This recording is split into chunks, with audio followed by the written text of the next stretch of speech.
Kelly, Hi. good to see you in person. Nice to see you too. So Good. smiley. Yeah. I love your background. Everybody should be watching this on YouTube so you can see all the different backgrounds of the corkboard behind Kelly's head here. Lots of different Lovely. designs. We got about 23 different artists. So, yeah. That's awesome. Add flair or repair. Ah, that's a great tagline. You've been very transparent when you've been growing Noso over the last many years. And there are a ton of interviews that you've been very generous with your time on podcast, written interviews. And so I'd encourage people to go find those stories and those interviews of you so they can get kind of the origin story. I don't want to dive too far into the origin story, but there is a component of how you got started. You were tinkering in the garage basically to try to find the right adhesives and the right materials. And one thing that I'm really curious about, because this is something that a lot of early stage entrepreneurs run into, is like, where do they find their actual manufacturing partner? So I'm curious, like, how you found that partner, and is it still the partner you're using today? Yeah. So, in the beginning, the origin story, I was hunting in the backcountry and I hopped a barbed wire fence and I tore my Patagonia Fitzroy on barbed wire.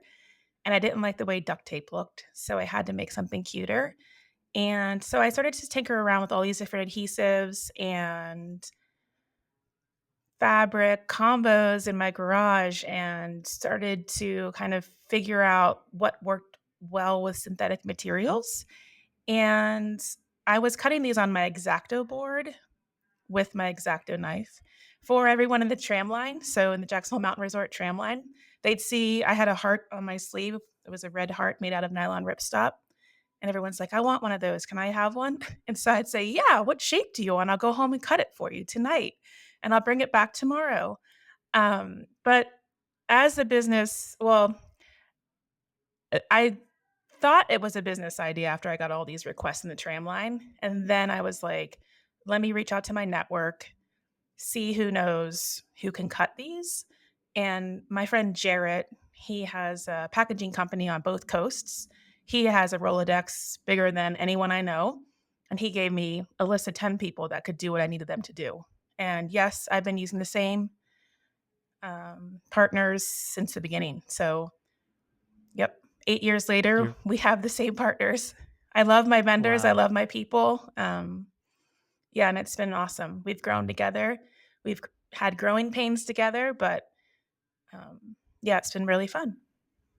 That's impressive. You're able to find the source in your network, which is that's a rare find. That's an unfair advantage that's great. I think unfair advantages are the best. Well, I love people and I like to talk a lot and bullshit and so yeah, no. I Good for you. like to make new friends. So I think if you have a lot of friends, anything's possible, right? Yeah. One thing we were chatting about before we hit record was trade shows, and I mentioned that I first saw so at Outdoor Retailer, and it turns out it wasn't your first show, but maybe it was your second show that I saw you at. And when I saw your booth and Noso, we met briefly, I was like, man, that is such a good idea. I can't believe it's taken why didn't somebody do this earlier? So first off, congrats on coming up with what seems to be in retrospect like such a obvious thing that you've done. You've done it very well and very definitely unique, but like, yeah, why didn't we just start putting patches on things? Like, so smart. But I Thank do have a you. question about trade shows specifically, because I have heard you say that trade shows are kind of like your secret sauce in some ways. Like, you love to connect with people. You're very personable. How have you used trade shows to like grow Noso is one question. But the other one in it is like, how do you make the most of it? Because I think it's something that a lot of early stage founders like, okay, I've got to go to trade shows. I got to get in front of people and da, da, da. Then they go and it's like they're hitchhiking. They're just like sticking out their thumb, hoping for the best. So what are your secrets for prepping for the trade shows so that you get the most out of all that money you spend on it? Right. So, I mean, most trade shows are between 5, 10, 15, $20,000 a piece, right? So you have to look at that just out of the gate and say, how am I going to maximize this? What am I going to do to connect to as many people as I can? And I go to a lot of trade shows. In the first few years, I was going to 18 plus trade shows a year. I loved them. I could live on room service. I literally love traveling and I love not having to clean up my room. So trade shows after the pandemic kind of changed a little bit, but in the beginning, I looked at like the list of people that were going to be there. I had a virtual assistant that was helping me with pre-books, so booking appointments, and I also sometimes would dress up in character. So we did a lot of guerrilla marketing. So we've dressed up as Dr. Noso. We've dressed up as elves saying Merry Patchmas. We've dressed up as repairees, booping the whole trade show floor with our wands saying ad flare or repair. So I used some theatrics, but I also was super intentional about what I was doing. We play some games like my team now. When we go to a trade show, we try to set up our booth within less than an hour.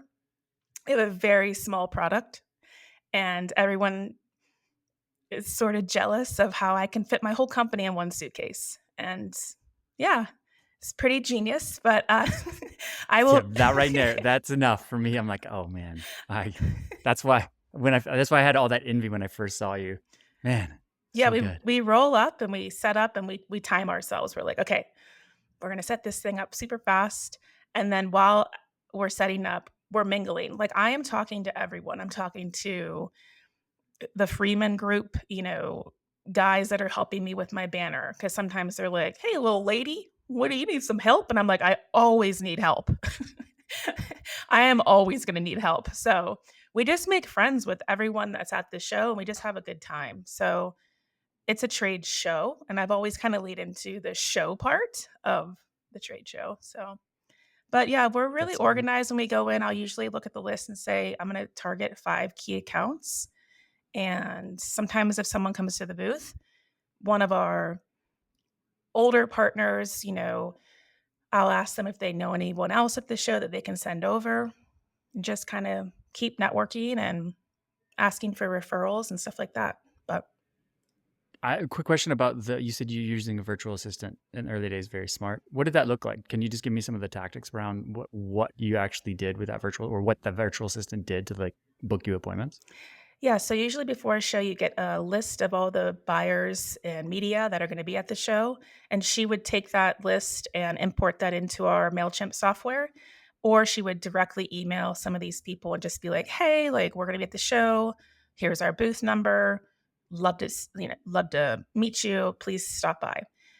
And then after the show, I would get like a huge stack of business cards, and then I would just scan them all in, and she would just upload them all to MailChimp as well, and then do follow ups with our lookbook, our electronic order form, and kind of get orders after the show and help me kind of enter those into the system. So, Was she doing them as if she was you, or was she doing them as if she was your assistant? as if she was my assistant.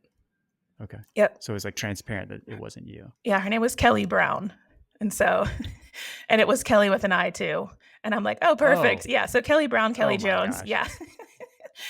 Big Yeah, one. she was great. Yeah, She it's just Kelly from Noso. it's Kelly from Noso. CEO or assistant, whatever. You can call me That's whatever awesome. you want.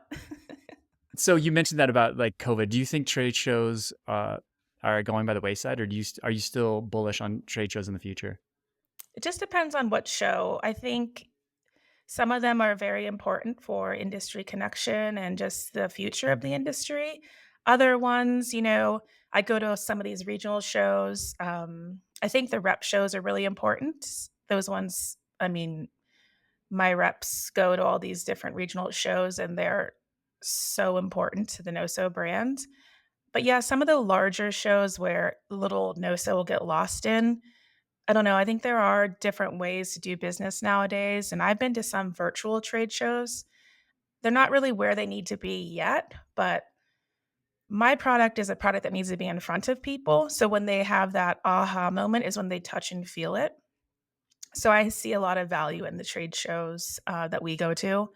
And again, I love trade shows, and we are a human centered brand um, run by humans. So it's hard to just do online stuff. I honestly do not like Zoom. I do not like, um, yeah, I don't like all this digital stuff that we have, but it's a necessary evil. Okay. Yeah. Podcast we'll record in Jackson Hole. I I would promise. love you to come here instead. I would love myself to go there too. Anytime. So you sell into both the outdoor, let's just call it strictly kind of the outdoor industry, but also hook and bullet or blast and cast, as I like to call it. I'm curious about, there's not a lot of brands that will sell into both successfully. Like they tend to pick their arena and stick to it. I think that's kind of a missed opportunity because I think there's a huge overlap between these two markets essentially. What advice do you have to people who are selling into both? Like you kind of not left the outdoor, but you were in outdoor and then you're like, oh, I'm going to go over here to this hook and bullet, see if these guys need my products too. How does that correlate over? Like, how do you take an outdoor brand and kind of transport it over into hook and bullet? Well, I think you have to align with your mission and your vision and your values, right? So at Noso, we're looking for people that rip it up. And it doesn't matter how you play outside. If you tear your gear, you're a Noso person. So we've always kind of like, we drive back to our mission, which is to reduce textile waste and keep items out of the landfill. And we're just looking for people that are pretty hard on their gear. The other part is like, with Noso, we have so many different markets that we could tap into, right? We have the repair, we have the flair, we have the decorating, we have the customization. With Noso, we've always been like Switzerland. If you're playing outside, if you're decorating at your kitchen table, you're us. You're a Noso person. So we want you to be a part of our community, and we want you to help you with our mission, which is to keep items in use for as long as possible. Do you change your designs or do you bring a different assortment to those shows, or do you kind of bring a different not persona, but a different energy to the trade show and to the products, or is it is it Noso the same at both shows? Noso's the same at both shows. We'll bring different products. So we'll bring a lot of our camouflage fish patterns to like a hook and bullet show. The games will be different. I do push-up contest at SHOT Show. I'll get like a Green Beret, a Ranger, a Navy SEAL, and I'll be like, and get down and give me 20. Or like so at either show, I'm still horsing around, whether it's in the outdoor specialty or hook and bullet. But yeah, the product, I mean, we're able to convert anyone's fabric. So whatever the camouflage pattern, we work with Kuyu, Cry Precision, Mossy Oak, Real Tree. So we have licensing and we pay royalty payments to those two camouflage houses. But yeah, so we've got that part of the business going pretty strong. And then we also have our art fix side, which are, people like you that have beautiful designs that we just love. And I think art can change the world, right? So I've always thought using beautiful art to get people excited about repairs was the way to go. Outside of Nose, like just kind of in general, for brands in general, do you think that there's a future where these two markets verge together more, or do you think they're always going to kind of stay separated? It just seems to me like the hunting is becoming more acceptable, I guess, in the outdoor space. Like it used to be like, oh, we don't deal with that. Like it just didn't seem like. But do you see those two things? Am I trying to force something by making this assumption? No, they're the exact same person. It's really funny how they think they're so different. Their political affiliation might be different. That's one thing. But these Sure. people are all recreating on public lands. And that's, I think, the common denominator. So if you look at the Boy Scouts, which are going to SHOT Show, or the climbers and skids that are going to outdoor retailer, they're literally the same person, but they have a different political affiliation, which that shouldn't detract one another from working together for common goals. So with us, our goal is to reduce textile waste. I think both industries could work together to protect public lands. I believe in the backpack tax. I'm a hunter and a dirt biker and a boater. So I pay a lot of, my little, you get these little tags, conservation stamp, you have to pay all these fees to go play. I believe that backpackers should pay a backpack tax because they get to go play for free. And all that tag money is what keeps public lands clean and safe and, cool trailheads. Like all that work is done by hunters and anglers and dirt bikers. So, Yeah, that's something that a lot of people don't realize is that hunt and fish licenses go to conservation, a big portion of them. Even in the States, ammunition, there's a portion of ammunition sales that goes to conservation. Exactly, and, like, I think outdoor specialty, they'll say sustainability, but hunt and fish will say conservation. It's like you just have to know the lingo. It's the same exact thing, but different, and if they could just figure out a word that was just non-biased, they could, like, really change a lot of different things together and work together I'm for a better future. For sure. Yeah, I think everybody should be thankful that you and Noso are there as the ambassadors for reconciliation. You're the Switzerland amongst us, so Well, I we really appreciate the work you're we're doing. here to patch it up. No, I mean, it's it's metaphorical as well, right? I love it. Um, Speaking of the SHOT Show, in a previous career, you were a therapist, and I think, from what I understand, you're kind of freelancing and using grants to kind of develop your own programs and get your own things going. And you used a grant from Wyoming to attend your first SHOT Show. And so, grants is something that we have access to a lot here in British Columbia. So small businesses can really access these grants to kind of kickstart the business and kind of get going. Beyond that SHOT Show grant, have you used other grants to help grow your business? Yeah, so there was so we had they have, like, economic development grants in the state of Wyoming. So the Wyoming Business Council has all these different, um, grants that you can apply for. We applied for a Kickstart grant, which was a $50,000 grant during the pandemic, and we were successful. I pitched the state and won a $50,000 grant, which we used to expand distribution and create stands, and I hired 1 or 2 people from that grant to Oh, yeah, we grew during the pandemic, we were growing up until 2020, 83% year over year. During the pandemic, we had some years that we grew 283%. We really skyrocketed during the pandemic. So that Kickstart grant really helped us with shifting and shaping, like, the scale at that time in the business. okay, so this I'm going to jump to this question because that leads into this question. You bootstrapped it for a long time, and then got this grant. Have you taken outside funding at all? No, so I've never taken outside investment, which was really important to me. I'm an accountant, and some days I'm an accountant, but In a I former in life, a you were for an accountant. I so I did accounting until February 22nd, 2022. I had an accounting practice going as well as Noso. So I had 2 staffs. People don't realize that I was running 2 businesses for the first 5 years of Noso. I know it sounds a little psycho, but I'm really good at what I do. Like, I'm really good at accounting. I, like, love puzzles, and it was just so easy. I worked with so many small businesses in Jackson. I had this clientele of, like, 17 clients, small business clients in Jackson that when I launched Noso, they're like, "You're not gonna leave me, are you?"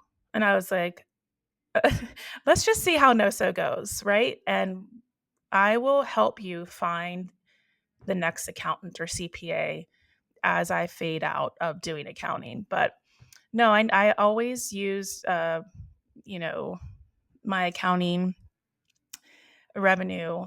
If I needed to fund NOSO, I just kind of did an intercompany transfer and, boosted NOSO when it was, had a slow month or something, but with the cash. And yeah, I mean, I never took outside investment because, I mean, when I pitched people in 2014, no one understood what I was doing. Like, I pitched Sure. you're pitching very wealthy individuals, and you're like, "Oh, look at this repair patch." And they're like, "Why would I buy a repair patch? I can just buy a new jacket." You're like, "Oh, like, total. I get it. You're not my demographic." And they couldn't wrap their head around the sustainability angle that I was talking about way back when. Now everyone's talking about it. Reduce textile waste and keep items out of the landfill is on every single industry's website or brand's website in the industry. So that's my line. Like, I should have trademarked that line, right? But nobody was talking about that way back when. So there wasn't like an eco wave of consciousness that was happening. I'm part of that eco wave of consciousness. NOSO's part of that eco wave of consciousness. And we just rode that wave until where we are today. Um, and yeah, when in the beginning, I realized that because these, investors didn't get it, that nobody was gonna get it, and it was gonna be a really long, uh, first 5 years, Did you think it was gonna take that long? Mm, yeah, I did because every one yes, it was super painful. I got so many no's. A lot of people didn't realize that I was the founder at trade shows. They'd say, "Is that it's your company? You came up with this? You?" And I just turn around and they thought I was a sales chick or whatever, like a sales rep. I don't know what they thought. And I'd always turn around and I'd be like, "Well, I don't see anyone else standing here." And joke around with them a little bit. But yeah, I had a lot of hairy eyeballs. I had a lot of people say I would never add that to my product because it would tell the industry that my brand's quality was inferior to everybody else in the industry. And I'm just like, oh my gosh. Yeah, barbed wire fences don't discriminate. I know.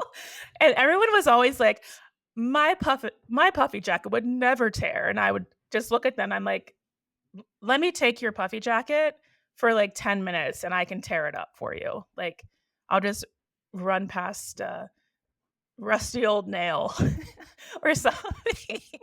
So there was a lot of pushback, and they started to call me what did they call me? Oh, an industry disruptor. And I never liked that.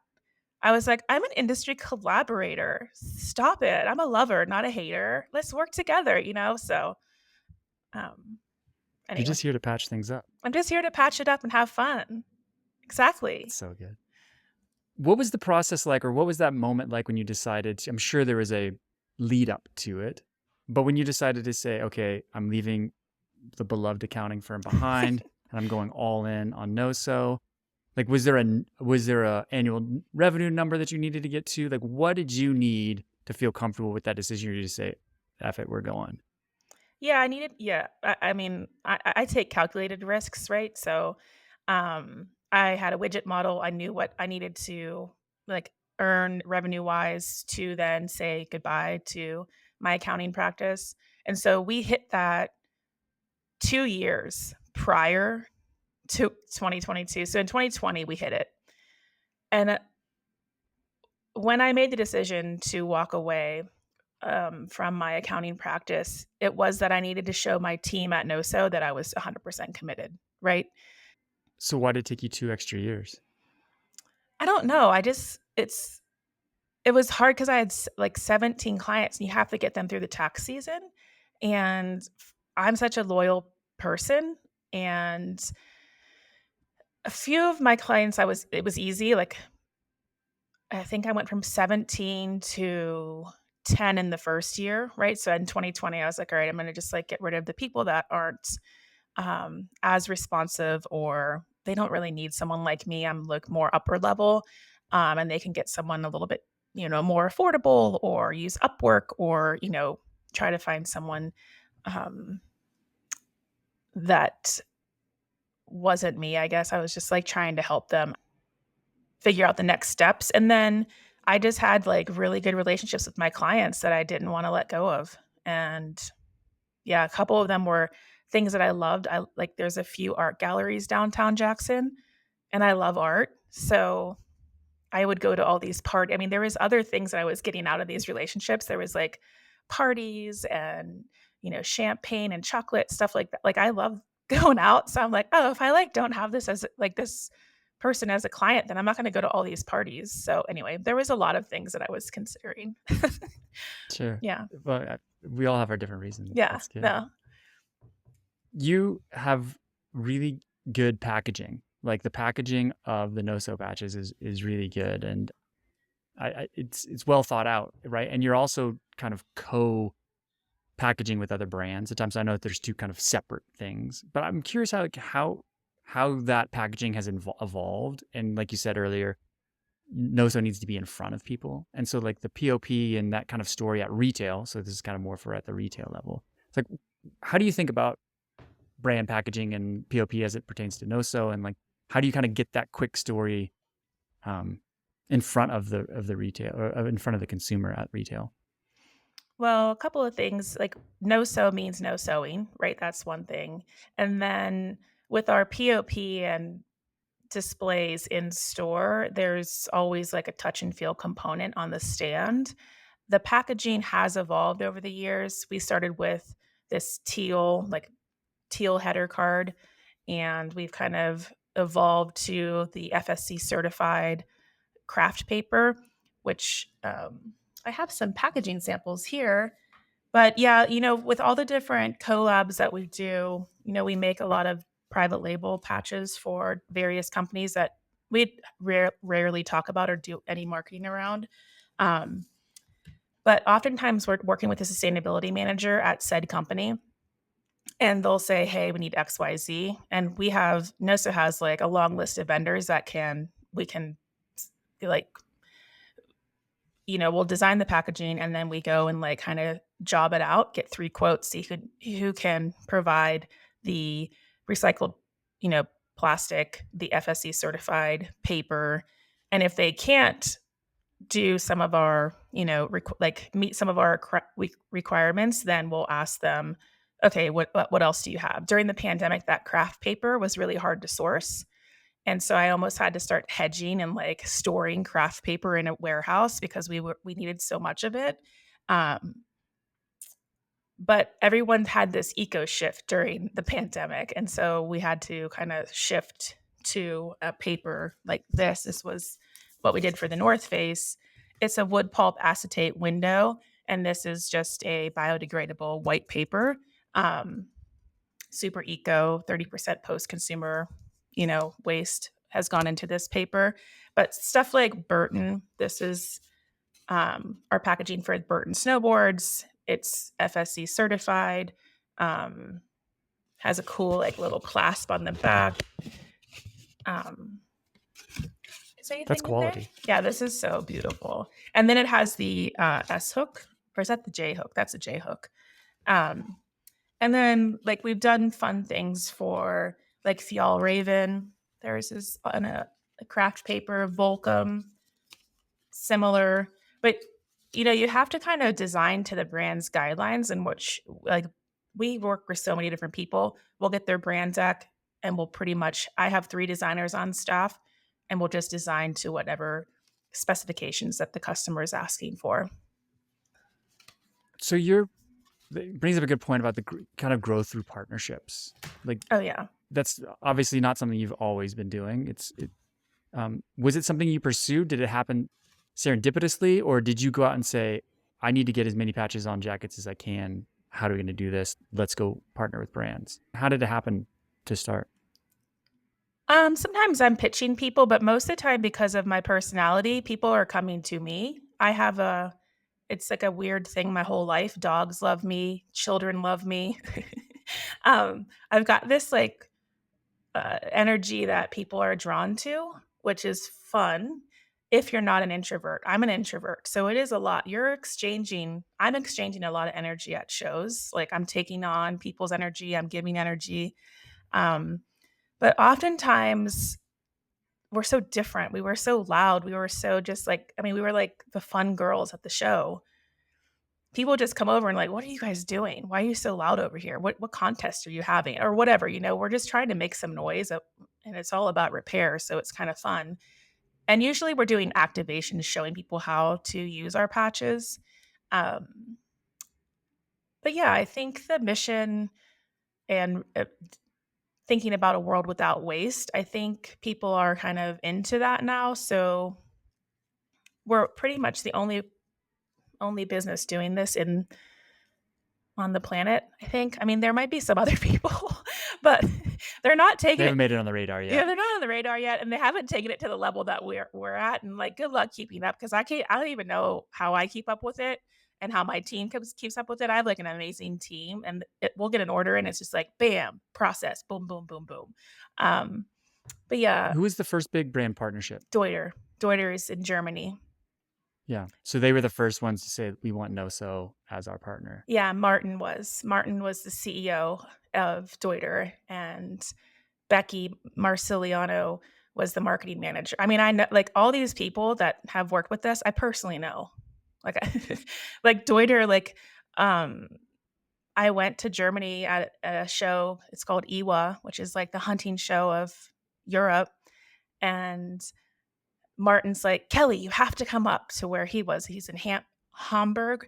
And so I took a train up and I went to the Deuter HQ, and Martin like took off the day and we like had lunch, and I don't know, he was awesome. But he has Noso on his cell phone. Like he just puts it on his case. He's like, "I love this product. It's the most innovative thing I've ever seen in the 30 years I've done this." And I'm like, cool. And Deuter is the first company in the world to do, a backpack and the tent. They did the tents during the war. So it's like to have that stamp of approval from Deuter was like, ooh, now we're on the map. And the second person was Dartmouth. So it was Dartmouth College. Yeah. And I was like, ooh. So yeah, those are our first two custom orders. But And is it all now inbound, or are you going out and finding? Are you hunting down these partnerships, or are they all coming to you by inbound now, just because you're a magnet for these people? it's all inbound. Um, a lot of time, Amazing. yeah, but I like to go to shows, and so, like, I can't tell you what we're working on right now, but, oh my gosh, I'm so excited. Um, there's one company that I targeted at the Grassroots Outdoor Alliance show, and it's gonna be so fun. It's gonna be big, but I usually have to fall in love with something that the company is doing now for me to actually go hustle it. From the outsider's perspective, it looks like you have three channels. It looks like you have e-commerce, kind of your typical wholesale/retail channel, and then this partnerships or white label or custom, whatever you want to call that business. Can you share, you don't have to share numbers, but more like percentages of like what percentage of your business breaks into each of those channels? And then is there an ideal blend for you? Like, is there a goal you're kind of trying to get to? So sure, the breakdown is 50% D2C. So that's all off our website. And then 25% is the custom, and then 25% is wholesale, which I like that spread. I would love to see it, 33, 33, 33. So you're pretty even across the board. But right now, I mean, it's just that's what it is. And we can grow all those channels for sure. And I'm looking at, our next growth trajectory and what that looks like, what market that is. Is that craft? Is that sailing? Is that dirt bike? Is that snowmobile? Like, where are we going next? But yeah. And Well, which one is it? I really, really, really, really, if anyone's listening and has a contact at Sanrio for Hello Kitty, I really need to work with Hello Kitty. So licensing is kind of maybe one of the angles that I'm going to lean into this year. I might go to the licensing expo down in Vegas. I think it's in May. So I've been kind of hunting people down on LinkedIn, but I really want to work with Sanrio and Hello Kitty because I want to launch into the Japanese market next January. And I will go to Japan to do that. Ski Highly Sampao, recommended. Japan. Yes. Good for you. Yeah. And would that be in a similar style, like a similar style product in a similar market, just the outdoor market of Japan? Yeah. So I would launch we'll probably curate an entire line for the Japanese market, right? We'll have definitely a Brian Iguchi, who's our, Japanese American snowboarder who he's a designer for Volcom. So we'll kind of have his patches in the line, but I mean, we'll just kind of figure out if we can find other artists that might want to work with us in Japan, maybe, and lean into that and see what that market likes. This is a bit off script, but would you want to work with a distributor in Japan, or do you want to distribute yourself in Japan? Oh, I'm open to either. But I would Okay. like to go over there and then just kind of like go around to the different ski resorts and maybe meet some of the people myself too, just because I think that's fun. Are you familiar with Goggle Sock? Yes, Josh is one of my really good friends.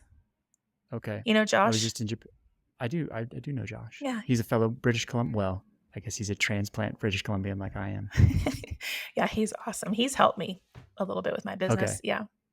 I was going to say, I was just in Japan. Goggle Sock is very big in Japan. And talking to Josh, it sounds like they have a killer distributor who's just going after it for them. So maybe there's something there for you to Oh, yeah. help launch in January. Awesome. Like I was shocked. Everywhere I went, I was like, oh my God, there's Goggle Sock again. Look at these guys. It's so cool. Yeah, he's so awesome. I love him. I met him at a trade show. Such a good, yeah, good company, good guy. Yeah, great. Yeah, Japan, amazing. Okay, so is there one channel that you prefer from D2C wholesale or the private label stuff? Is there one that you prefer? Like, I don't want to say it's like easy, but it's simpler, and you're like, that's good revenue. That's easier to do. Is there one that's easier, or maybe the one that's harder? I would say D2C is easiest because you could just, we do a lot of campaigns on social media and the margin's higher. So that's always nice. What I love though is the collabs, and I'm usually leading those. I love the partnership aspect of the brand. Nobody can do what I'm doing. I'm the magic there. I mean, I've never hired a marketing person at my company. I've never had a marketing. I like, and I have this new guy on the team. His name's Kip, and he's like, "We really need to think about this marketing thing." And I'm like, "Well, if you want to call it storytelling, we might be able to hire someone." But what I'm doing is not like it doesn't fall into capitalism, right? Like we are anti-capitalism in some ways because we're stopping this mass production of all this petrol biochemical product, which is your puffy jacket made with nylon ripstop and polyester and all these things. So he's like, yeah, but then if you market it, you're going to, you're doing what you want to do with the brand. And I'm like, yes, but I like the authenticity that we've I've brought to the company. Um, and I sort of wanted to stay there, but as we keep getting bigger and bigger, it's harder to maintain that part of me in every collab. But I get jazzed up um, when we get a new collaboration, and I'm usually leading like the Have you first. ever had to use paid? Sorry, have you ever had to use paid ads for your direct to consumer? We oh yeah, we do Meta, right? We do the Facebook ads. Is that what you mean? Yeah, yeah. Oh yeah, we have a big marketing budget there. Okay, So we use our digital ad so you spend. you are marketing We in are, that sense. yeah. What happened was like so we didn't do any marketing until 2020 when the pandemic hit. I took the entire trade show budget line and I moved that into digital ad spend because we couldn't go to shows. And then once I realized how much easier it was to just do the digital ad spend, I was like, "Oh, so I don't have to go to 18 shows for I'm power." curious about because as we've alluded to, you are in Jackson, and that is where you've incubated and grown, and Noso is becoming a larger company. Outdoor brands typically kind of launch where the action is. Like there's other ones that have launched in Jackson as well. Yep. But there comes some challenges with running a successful business in an inexpensive mountain town, like most mountain towns are. So, what are the challenges you're running into specifically as you scale up and grow Noso in Jackson? And then how are you? What are the solutions you're implementing to be able to stay there? So some of the things that we see in Jackson across the board with all the different companies. I mean, I've like helped run so many different payrolls and, kind of been on the front end of all this growth in Jackson. The billionaires have kicked out the millionaires. It's the most expensive place to live in the lower 48 now. And it's really, really hard. I honestly don't understand how the young people make it here anymore. They like, I'm assuming most of them have family money because the rents are just insane. Um, but so like what we see is, and this is nothing new.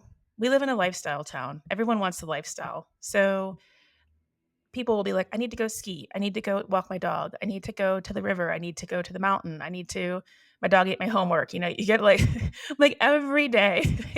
And you're like, as a founder, none of this is unique, but they think that it's so, your staff thinks it's so unique. And so I try to work with people to a certain extent, but up very recently, I had a couple of consultants come in and teach me, like, hey, like, if you're going to scale this thing, you need to stop with all this flexibility. You need to get everyone moving from contractor to full time employee. They need to work Monday through Friday, normal business hours, which is 8 to 5 with a standard lunch break. And you kind of have to be hardo about it. So I had to kind of think about, okay, to rebuild this team, because I know some of these people are not going to want to do full time, right? I offered them all full time last year, and if they didn't want that, I helped them out of the company, and then I had to rebuild some of the team, and I took the approach of hiring remote because it's a different talent pool as well as um, I guess higher caliber of professional. So I have a few new people on the team, and they're remote now, and it's working better than ever. But yeah, I think we still do a lot of all the assembly in house, the fulfillment in house, the warehousing in house. So everything comes out of Jackson. Some of the prototyping happens in Jackson. I'm playing around with fabric and adhesive still on my workbench. Different people send us their fabric, and I'm, testing it in my washing machine at home, like with my little clipboard, how many times this will last. Sometimes I'll send it to the lab that we work with in North Carolina, but yeah, so there's a lot of stuff still happening in Jackson, but I think as we continue to grow, will I keep it here? Not sure. Will I move it to Salt Lake? Will I move it to Lander? It's just getting harder and harder to find people that are committed and they want to like show up 9 to 5. I guess the good news is that you could fit probably a lot of value of inventory in a small space, relatively speaking, compared to puffy jackets or skis. Yeah, no, I have, Steve Sullivan, the founder of Stio. Yeah. Yeah, he came in here one day and I have all of our inventory in a 12 by 10 room. And Oh my God. he's like, I hate you. I hate you so Yeah. much. He's like, this is so smart. This business fits into a closet. And I'm like, yeah, I never thought of all these things while I was doing it, but there are some things that I did right. Yeah. Another unfair advantage. It's so good. Yeah. Good for you. Thank you. Yeah. No. And so the shifting from in person to remote, how have you had to change from a management perspective? Like, are are you are you having to change your work style because now there are people remotely, like, or is there somebody else who's kind of managing the human resource side of it for you? Not yet. So I want to get to the point where I can have someone manage the HR side of the business.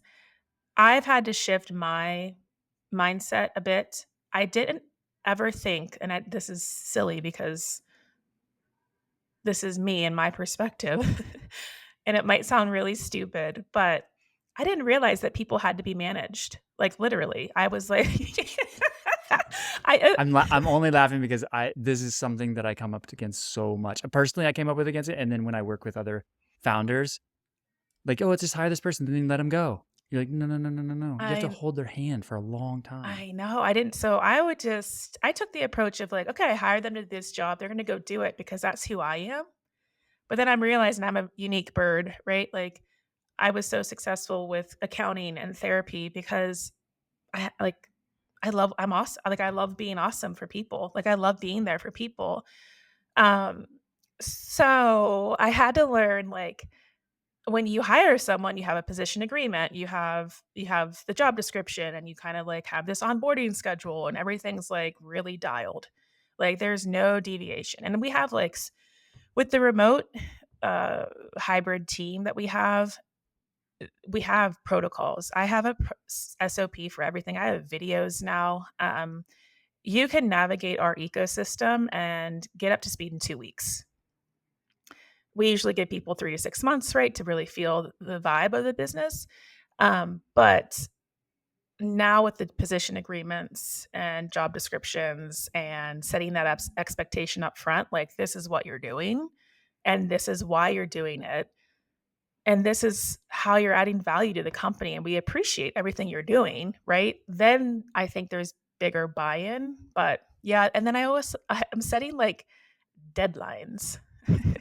So that's another thing where I'm like, oh my gosh, it's a lot of time for someone like me who is a creator and who is a dreamer and a visionary to be like, okay, I got to like now set deadlines for these people. Sure, I can do that, but maybe just get your stuff done. So that's like something I struggle with. And I have this like how to work with Kelly document that I give every single person that comes to the company. It just like is a 4 pager. I've had like my really good friends and my family read it and they're like, "Oh, that's you. That's you to a T." And it just kind of lays out who I am and why I do the things I do and how I do the things I do. So they have like no like they know what they're getting into when they come into the company.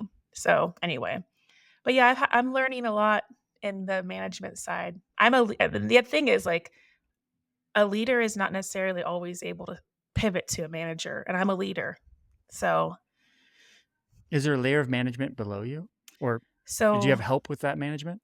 my org chart is pretty flat right now, and I'm starting to hire, like I have Josh actually helped me with this from Gogglesock. He helped me realize that I need to get a couple of other people under me, just like 2, and then like have one layer under that. So then it just gives me a little bit of breathing room.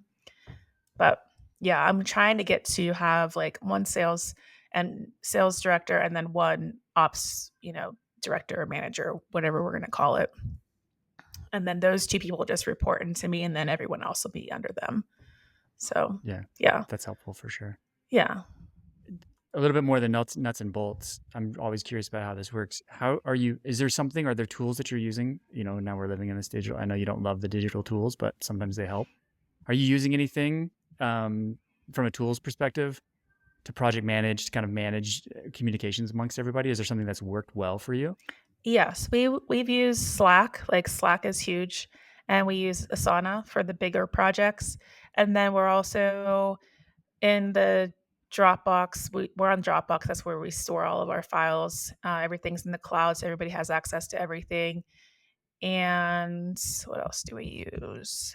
I We have a question about Asana. Oh, yeah. Sorry, go ahead. I don't know if you've heard of the book Traction. I've used some of the I'm not like a diehard anything. I'm like a rebel, you know? So me conforming to any system is pretty hard. But they had these things called rocks, and I've used the rocks, which they're really just quarterly goals. But I had my whole team last year read that book, or 2 years ago. And we kind of like started to do really good agendas for meetings. And so I took a couple of things from that book that was kind of fun. But It is a good book, and I recommend it. And it is a toolbox. And so just like every toolbox in the yeah, garage, you don't have to use everything in there all the time. Just take the ones out that work for you. we only have 7 people. So it's like, I can't like over manage this. Right. But also, we need to hit our deadlines. And different people, like, one of my designers, she like loves Asana, and you just put it in there and she gets it. Like, it's like some people just need that little checklist that way, but my brain is my checklist. So that I'm learning about all the different ways that people like deliver and execute. So, um, but yeah, it's kind of fun. And I kind of lean into my therapy, like people learn differently. They need to hear it, they need to see it, they need to write it, they need to do it. So Okay. yeah, it's the same. The door cracked open, so I have to say it. Are you familiar with the Enneagram? I am, yes. Okay. I'm only because I bring it up only because you said realizing that there's different ways that people essentially execute and learn. Yes. And until I really started to understand the Enneagram, I was pretty ignorant on most of those things. And now I'm like, oh, wow, that's how you see the world. And that's how you see your job. Makes so much more sense now. What number are you? It's a 6, I'm a just like everybody else. Alright, is it? Wait, That's the most common. It broke my heart when I saw that. I was like, what? I'm just like everybody else? Ugh. what is it? What's the 6? Yeah, what's a 6? The loyalist. Oh. Yeah, so basically it means I scan the horizon and look for pitfalls and danger and then try to help people mitigate and help myself mitigate it. So it serves people well. It serves me well. It's good. And that's another thing. I've embraced it, right? So you said you're a 5? I'm a 5, yeah. I'm an Okay. investigator. I'm curious. I fix things. I bring, what does it say? Like, I can concentrate and focus on developing complex ideas. Nice. Yeah, but I think it has, like, little patience. So It happens. it And has have you explored it with your, I mean, I know I don't think technically you can ask your employees to take an Enneagram test, but have you ever explored it with people you work with and kind of like backdoored it a little bit to see like, oh, okay, that's how you see the world? Or is that something you haven't looked into yet? No, I've never done that with our team. Okay. I'm not saying you should. I'm just curious. No, the one thing I did recently on our company calls we have them on Mondays and Thursdays. I asked each of them who on the dream team they identify with. And so it was kind of fun. Who was my Scottie Pippen, who my Michael Jordan was, um, who my Charles Barkley was. It was kind of fun because a couple of people didn't know who the dream team was, but we had to I was like, gonna say that's really I aging. People are like, so I wasn't even born. know. Two of them were like, "Wait, what?" And I'm like, "Oh, you don't know? Like Dennis Rodman? Come on." So it was sort of fun, but And who are you in the dream team? oh, who did they say I was? I was Magic. That's who I was. There you go. I'm Magic Okay, Johnson. Yeah. Yeah. I'm good. The playmaker. I'm the playmaker. Yeah, he always had the most fun. There you go. Yeah. On and off the court. And No love yeah. that there though. Yeah, no, and he Okay, I'm really interested in how our previous careers. You've kind of alluded to the therapist and the accountant, and I know that you've drawn from those experiences in your life and brought them into your life as an entrepreneur. There's one job or one role, I suppose, that I haven't heard you speak much about that I'm really curious what it is that you're taking from that. And in this conversation, I've seen a few things for sure. So I'm just going to mention this one role from your past and then let you riff on how you brought that into your life as an entrepreneur. So in your role as Rocky the Rocket at the University of Toledo, Ooh, he can you expand on what that is and what you brought into your life from Rocky the Rocket? I like how you dug there. That is fun. Yes. So the theatrical side of me, when I was the mascot for the University of Toledo for a few years, man, I love to be the center of attention, but I don't like the attention on me. So I like to be behind the mask, right? And I think from that experience, I mean, I told my mom after I graduated college, I was like, I'm going to be Edgar. I'm going to be one of the Baltimore Ravens. I'm going to be either Edgar, Allen, or Poe, mom. And she's like, you are not going to be a professional mascot. I'm like, no, they're recruiting me. I'm going to be Edgar, Allen, or Poe. And at the time, I was a lifeguard on the Ocean City Beach Patrol in Maryland. So I was like, I'm going to the tryout. And she's like, this is not a conversation we're having. And I was like, all right. So I sort of let the professional mascot thing go, but I always loved having a good time. And I like, if you look back at pictures of me growing up, I'm from a big Greek family. Um, and I'm always the one in the photo that's in the center, holding everybody, laughing really big. Like my face is always like, ah, or my mouth's open, or I don't know. I'm always laughing. So I think being the mascot was that, but I didn't have to take all the energy on of being the center of attention because I just gave it, right? I was like doing the grapevine, getting thrown up in lifts, by the other cheerleaders. Um, but I think in life, people need cheerleaders, and that's what I am for my company, right? Like I am the biggest mascot for Noso. Very cool. Yeah. And go ahead. Well, I was just saying, like, all the dressing up at shows and stuff, it's so natural for us to just be like, okay. I mean, we have this new idea for this grassroots show in June, and I'm like, I don't know if we're gonna do it, but it's like super weird. Um, we, well, I'll tell you this one. It's like I want to dress up as like Inspector Gadget with a cloak, like a duster jacket, Inspector Gadget. And then I wanna have all these samples on the inside of my jacket and be like for all the different brands, like, on the inside. And we have this whole, like, skit and dance move that we're working on, but I'm like, "Are they gonna take us seriously?" Like, I don't even know. But I wanna wow them. Like, I want them to get really into this, like, I want them to eco-aware of what we're doing. And sometimes people can just walk by without investigating what we're doing, and so we sort of have to be in their face about it, but I don't know. Um, You got to make the most of it. I And it do. sounds like you definitely make the most of it. Yeah. Our friends at Chums, I don't know if you know Tom Ferris and Denny. I don't. They're always at the shows, and they're like they're usually like kitty corner. They're the guys that have the retainers, for your sunglasses. And they're always like, "You two, you three, like, what are you doing?" But they always request to be next to us because we bring the hype. You're bringing the traffic. Yeah, we bring the hype. Yeah. So Yeah, but I'd also if you're too close to No So, then the comparison is not good because it's like, oh, you seem lackluster. You kind of want to be in the zone, but not directly next to you, because then when you compare side by side, the brand next to you must just look dull. I like the idea of being the cheerleader and the mascot. So thanks for I'd listened to you on a podcast about Rock the Rock, and I thought that was a really interesting insight, and it it makes sense, right? Like the idea of creating all this energy, creating all this buzz, creating all this excitement and entertainment, but not necessarily having to identify and kind of take that home with you. Like you can kind of do it anonymously. Not that this is the same thing, but I think it's similar. That you've also been a pretty good cheerleader for other founders, and you've been mentors to other founders and other outdoor entrepreneurs. And I think, if I have this right, is the Title IX Pitch Fest, you are somehow linked to that Title IX Pitch Fest. Is that right? Yeah, I actually pitched Missy Park on that idea. I It was a 2018 trade show, and she's at trade shows, sometimes people turn their badges around so you can't tell who they are. So you have to just like, you know, really, turn it on and jazz it like whatever. You really want them to turn that badge around, you're like, "Come on, tell me who you are."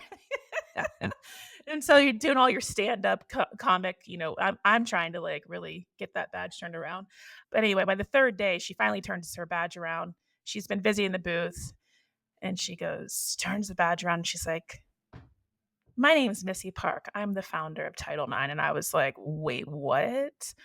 And I sort of fangirled her for a hot minute, and then she's like, "What do you need?" And I was like, "What do I need? I need other female founders on this trade show floor. I'm the only one." And everyone's always asking me like, "Why did you get so much press in the beginning?" I'm like, "'Cause I was literally the only female founder on that trade show floor. Like, nobody else was there. Yes, there was female designers and female CEOs, and um, I met some other like female product developers and stuff like that, but it was very like male centric, male dominated, or whatever they say.